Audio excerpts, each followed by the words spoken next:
Welcome back to another episode of our weekly Moto News Roundup, where today we'll be looking at some incredible scenes at Jerez, Foggy's return to Goodwood, a special BMW car to celebrate a special birthday, huge discounts being offered across the industry, perhaps most excitingly this week as well, the potential for a retro version of Honda's fantastic CB1000 Hornet, then maybe another new retro on the way, but this time from Suzuki. Harley just ruined our most expensive bikes list of 2025, and we'll round off with what looks like it could be the end of my career.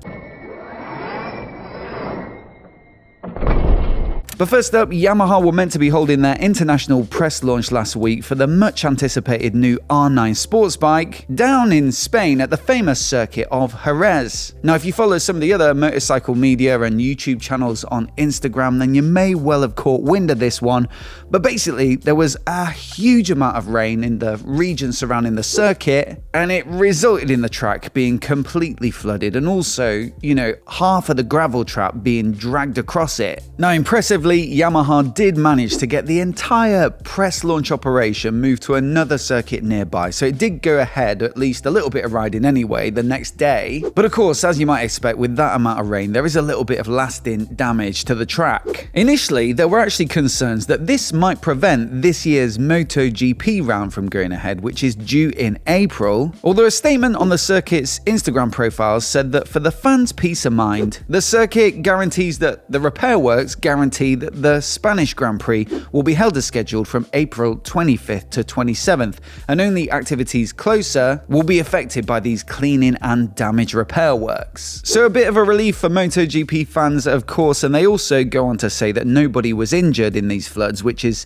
again great news, and that the majority of the track is still fine as long as it gets a bit of a clean-up, although the last corner has such an immense volume of water that it did cause some of the track to lift, so there will be some resurfacing there. Terrible luck for Yamaha, of course, investing all that money in making the launch happen, and it probably wasn't the optimal conditions for showing off the bike to its best. Awful costly news as well for the track owners, but hopefully things will be back to tip-top conditions soon. Meanwhile, here in the UK, it's not too long until the annual Festival of Speed at Goodwood, which is a brilliant event that celebrates both two wheels and four, with virtually a non-stop stream of incredible vehicles making their way up the famous hill for all to see, hear and smell. In fact, I actually did it a couple of years back with Triumph. I rode the Daytona, the Moto 2 Special Edition, and also the Speed Triple, and I gotta say, it was an incredible experience and definitely an item checked off the biking bucket list. But as opposed to me wobbling along in second gear sat bolt upright with no idea where the track's going and no idea as to how to ride particularly quickly, you'll probably be more interested to hear that this year a biking legend will be present aboard a legendary bike, with Carl Fogarty set to ride his 1995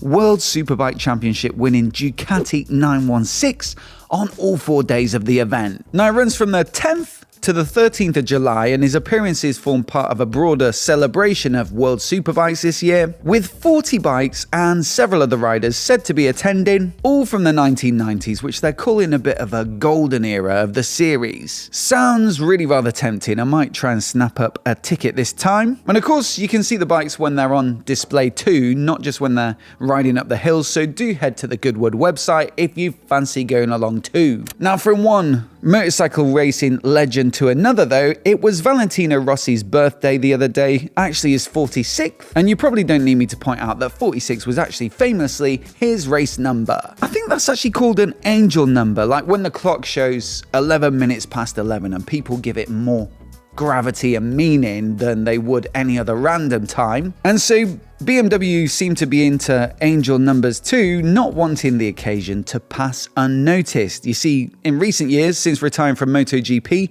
he's actually turned to four-wheel racing with BMW M Works, and so they've announced this special edition M4 CS, which is available in two different specs to celebrate this angel number birthday. One's called the Sport and the other the Style, and there'll be just 46 of each car offered globally, and it's already a bit of a beast. It's 550 horsepower, the chassis is absolutely tuned for the best possible handling, and then to make it even more special and specific to Valentino Rossi, they finished it off with the number 46 dotted all over the car, both externally and internally, and then also added some fluo yellow accents over the top of the blue paintwork, which are instantly recognizable as part of his personal brand. Now, I've seen wildly varying reports on the price of this one, but suffice to say it's in the hundreds of thousands. And it might sound like a lot, but it does include the opportunity to go and meet the man himself. BMW state that an exclusive bonus that comes with purchasing a BMW M4 CS Edition VR46 is the opportunity to enjoy a very special 2-day experience in Italy. Day 1 features a visit to the VR46 Motor Ranch in Tavullia, including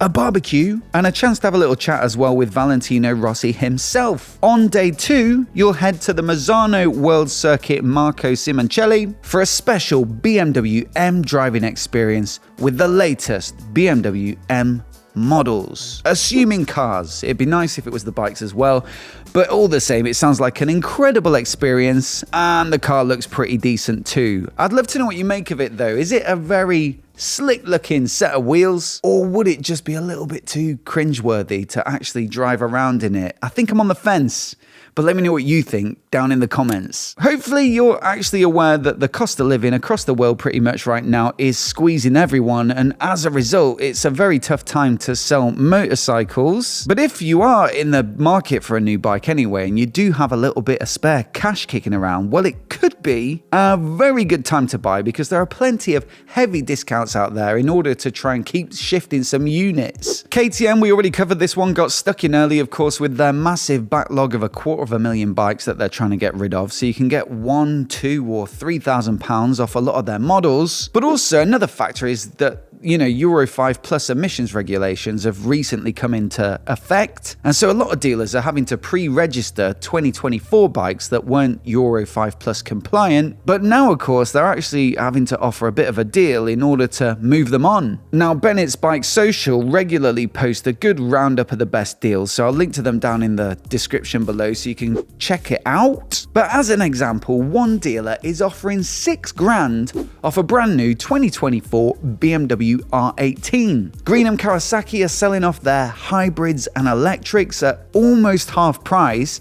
or in some cases I think for the electrics even less. And while admittedly both of those bikes, the R18 and the hybrid Kawasaki's, are a little bit niche, there is 1,500 quid off an NT1100, for example, 1,500 quid off a Triumph Daytona 660, and many, many more examples of really quite good deals. So, like I say, do check out their article. But I guess, if there's a bike you've had your eye on for a while now, but maybe just couldn't quite afford it, given what we're seeing across social media at the moment with all these deals being announced, it might be a good idea to get down to your local dealer and see if you can get yourself a bit of a steal. Retro bike lovers, though, might want to hang on for just a few weeks, because rumours have emerged from Japanese magazine Young Machine, who were normally on the money with this sort of thing, that Honda are about to launch a retro version of their brilliant CB1000 Hornet. And a few years back they actually previewed what a new litre inline-4 powered retro might look like with this brilliant CBF concept, and with the recent announcement of the final edition of their CB1300 in Japan, well, it looks like it might be the right moment to make the concept into a production reality. You see, the 1300 was discontinued in the UK and Europe over 10 years ago now, and while they've kept it going in their home market up until this year, it will leave a little bit of a hole in the lineup that would be neatly plugged by a CB1000F. The original concept bike was built upon the same platform as their CB1000R, with some of the swish features like the single-sided swing arm, but according to Young Machine, a final production version is set to be built upon the more affordable chassis of the new CB1000 Hornet. That bike, I think it's fair to say, has set a new standard in terms of the naked market this year, with 150 horsepower Fireblade-derived inline-4 engine and a sweet handling chassis, all for just £8,999 or £9,999 for the upspec'd SP version with the Brembo brakes and the Öhlins rear shock. So look, there'd be no need to mess with this winning formula in terms of the riding dynamics, but I do think, the more modern angular looks aren't always to everyone's taste, and so I'd certainly very warmly welcome a bit of an alternative, especially if it looked anywhere near as good as that concept bike. At the time of launching it, they said it was heavily inspired by Freddie Spencer's 1981 AMA Superbike Championship winning Honda CB750F, as you can see from the bodywork and the paint job. But I also love the part modern, part retro look of the lighting, and also the more contemporary overall stance with stuff like the fatter tires and the upside down fork. So yeah, fingers crossed. And also, Cycle World report that both the Osaka Motorcycle Show and the Tokyo Motorcycle Show are taking place very soon on, I think, consecutive weekends at the back end of March. And so if it does come to fruition, then we really could find out quite soon. As always though, let me know what you think of this one down in the comments. Think as though that's not the only new retro bike rumoured to be coming soon out of Japan, with reports elsewhere that Suzuki are working on a more old school looking variant of their parallel twin powered GSX-8S Naked. And it makes absolute sense. Kawasaki have the Z650 RS, Yamaha have the XSR 700, and both of those bikes are built upon a more modern looking naked platform. So it seems like converting the GSX-8S would be a fairly efficient way for Suzuki to get a slice of the retro market. Now the parallel twin in the GSX-8S is smooth and torquey, it's a really nice engine to ride, it's got a nice note at the exhaust too, and so for me it seems like the perfect versatile candidate for a bit of a throwback style bike, and I guess something that looked a bit less angular than the quite divisive looking GSX-8S would eventually make for a fine replacement for the aging SV650. My question for you though is, what bike from Suzuki's history deserves to be the visual inspiration for a new retro model? Perhaps something from the 70s with a round headlight like the GT750, or maybe a new, more affordable baby Katana. Or you could even go down the sort of GP race replica route with the signature Suzuki colors as well, maybe something like an RG500 kind of look. All of them sound pretty good to me, but let me know down in the comments which you'd pick. Now, we recently uploaded our most expensive bikes of 2025 video where we look at the most spendy bikes from each of the major motorcycle manufacturers on the market for this year, and it's a video that we make every year with a bit of a chance to look at some of the more desirable kind of dream bikes that we might not actually get a chance to review and ride in the flesh. But within about a week of publishing it, Harley-Davidson have already managed to put it out of date with the announcement of a frankly ridiculous looking new road glide that's said to cost a staggering $110,000. That's almost double the 60 grand of the MV Agusta Super Veloce 1000 that was top of our list. Although when you dig into the specs of this thing, you can kind of see why it costs just so much. Named the CVO Road Glide RR, this is basically a King of the Baggers race bike but for the road, and it gets a massive 131 cubic inch version of their Milwaukee 8 V-twin, which for those of us who operate in CCs is 2,147 or just over 2.1 litres. That means it can make about 153 horsepower peak and 150 pound-feet of torque, or about 207 newton meters if you are metric. And I've read that this makes it the most powerful engine that they've ever shipped in a bike from the factory, just pipping the 150 horsepower of the Revolution Max that goes in their Pan America Adventure bike. There are all manner of changes to the engine internals to get those kinds of figures, but also the chassis has been absolutely tricked out too, with the fully adjustable suspension package from Öhlins on both the fork and shock, and some rather special looking polished Brembo GP4 RX calipers taking care of the braking up front. Now the bodywork is largely carbon fiber to try and get the weight down, along with the titanium silencers from Akropovich. And also just take a look at this CNC swing arm. It's absolutely stunning and a piece of art in its own right. In fact, I believe they've saved £50 versus the standard CVO Road Glide, which is already, I think, a little bit lighter than the standard non-CVO Road Glide, and that's about 23 kilograms. And so you're probably thinking, wow, that must be pretty light then. Well, nah. The Harley website quotes a weight in running order of 785 pounds or 356 kilograms. I do think it looks quite cool though. I really like the paint job and all the sort of special finish that you get from all these high-end parts. But trying to give a bike the sort of Superleggera treatment, yet with a starting point that's almost twice the weight of an average bike, maybe seems like a bit of a waste of $110,000. If you want something that can make 150 horsepower, that can go around corners pretty well, that gets some Öhlins suspension and Brembo brakes, that doesn't weigh too much either, then you could just try a Honda CB1000 Hornet SP for about 10% at the cost as well. Truth be told, I'm already slightly freaking out about the amount of AI-generated content that we're seeing in the motorcycle niche on YouTube now. It's springing up everywhere, and while generally you'd say the content is absolute drivel, and that's coming from me,